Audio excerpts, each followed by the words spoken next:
Media journey ಚಾನಲ್ಗೆ ಸ್ವಾಗತ. ನಾನು ರಾಮು ಆರ್ಕೇರಿ. ಇದು ಮೀಡಿಯಾ ಜರ್ನಿ ಚಾನಲ್ನ ಮೊಟ್ಟ ಮೊದಲ ವಿಡಿಯೋ ಸ್ಟೋರಿಯಾಗಿದ್ದು, ವಿಡಿಯೋವನ್ನು ಎಲ್ಲೂ ಕೂಡ ಸ್ಕಿಪ್ ಮಾಡದೆ ಪೂರ್ತಿಯಾಗಿ ನೋಡಿ.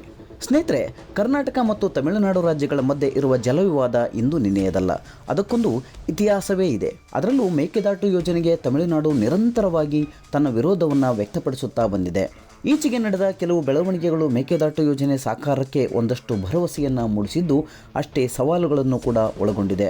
ಮೇಕೆದಾಟು ಸಮತೋಲನ ಜಲಾಶಯ ಯೋಜನೆ ನಿರ್ಮಾಣಕ್ಕೆ ಕರ್ನಾಟಕವು ತಮಿಳುನಾಡು, ಕೇರಳ ಹಾಗೂ ಪುದುಚೇರಿ ಅನುಮತಿ ಪಡೆಯುವ ಅಗತ್ಯವಿಲ್ಲ ಎಂದು ಕೇಂದ್ರ ಸರ್ಕಾರ ಸಂಸತ್ತಿನಲ್ಲಿ ಸ್ಪಷ್ಟಪಡಿಸಿರುವುದನ್ನು ಕರ್ನಾಟಕದ ಮುಖ್ಯಮಂತ್ರಿ ಡಿ.ಕೆ. ಶಿವಕುಮಾರ್ ಅವರು ಸ್ವಾಗತಿಸಿದ್ದರೆ, ಅತ್ತ ತಮಿಳುನಾಡು ಮುಖ್ಯಮಂತ್ರಿ ಜೋಸೆಫ್ ವಿಜಯ್ ಮೇಕೆದಾಟು ಯೋಜನೆಯನ್ನು ಉಗ್ರವಾಗಿ ವಿರೋಧಿಸುತ್ತಿದ್ದಾರೆ. ಕೇಂದ್ರ ಸರ್ಕಾರ ರಾಜ್ಯಸಭೆಯಲ್ಲಿ ನೀಡಿದ ಉತ್ತರಕ್ಕೆ ತೀವ್ರ ಅಸಮಾಧಾನಗೊಂಡಿದ್ದಾರೆ. ಕೇಂದ್ರ ಸರ್ಕಾರದ ವಾದವನ್ನು ಪ್ರಶ್ನಿಸಿ ವಿಜಯ್ ಅವರು ಪ್ರಧಾನಮಂತ್ರಿ ನರೇಂದ್ರ ಮೋದಿ ಅವರಿಗೆ ಪತ್ರವನ್ನು ಕೂಡ ಬರೆದಿದ್ದಾರೆ.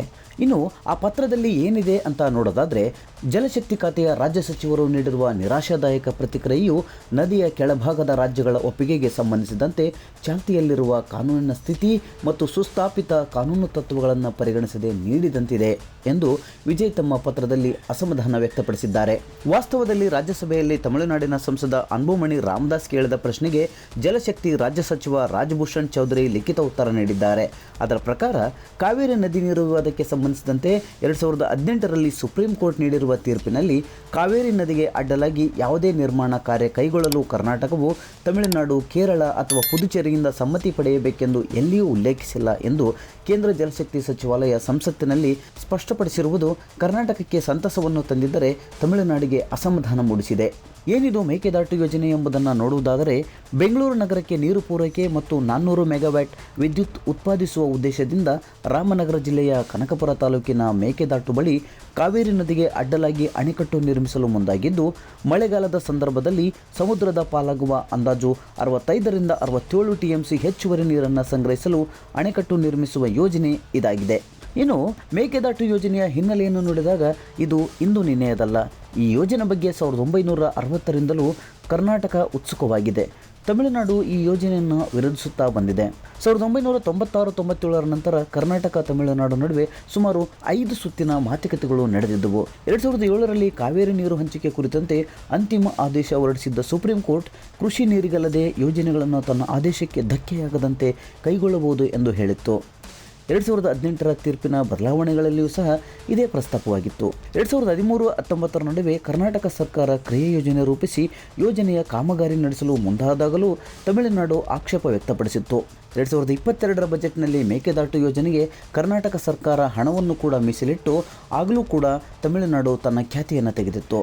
ಮೇಕೆದಾಟು ಯೋಜನೆಗೆ ತಮಿಳುನಾಡು ವಾದವೇನು ಎಂಬುದನ್ನು ನೋಡಿದಾಗ, ಕರ್ನಾಟಕ ಮೇಕೆದಾಟು ಅಣೆಕಟ್ಟು ಕಟ್ಟಿದರೆ ಕಾವೇರಿ ನೀರಿನ 67 ಟಿಎಂಸಿ ನೀರು ಸಂಗ್ರಹಣೆಯಾಗಿ ನೀರಿನ ಸರಾಗ ಹರಿವಿಕೆಯು ತಡೆಯಾಗುತ್ತದೆ ಎಂಬುದು ತಮಿಳುನಾಡಿನ ವಾದ.